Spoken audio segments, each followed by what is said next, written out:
میرا سوال یہ تھا کہ جانوروں کا کیا حساب دے گا اللہ؟ کچھ نہیں، جانوروں کو اللہ تعالیٰ نے عقل دی ہے.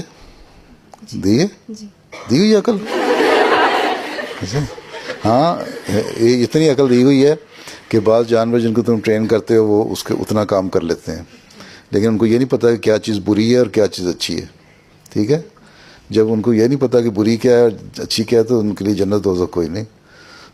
یا وہ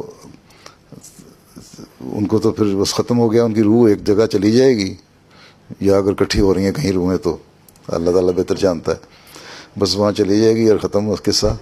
یا پھر اسی طرح، کیونکہ اگر انسان کو اللہ تعالیٰ نے عقل دی ہے، دماغ دیا اور اس کو بتایا کہ یہ اچھا یہ برا ہے، یہ شیطان ہے یہ فرشتہ ہے، یہ اللہ کا حکم ہے یہ شیطان کا حکم ہے، تب تم جس کو چاہو گے اختیار کرو، اس کے مطابق تمہیں اس کا اجر مل جائے گا. ٹھیک ہے، جانوروں کو تو یہ نہیں بتایا ہوا اللہ تعالیٰ نے، کوئی نبی تو نہیں آتے جانوروں میں نا.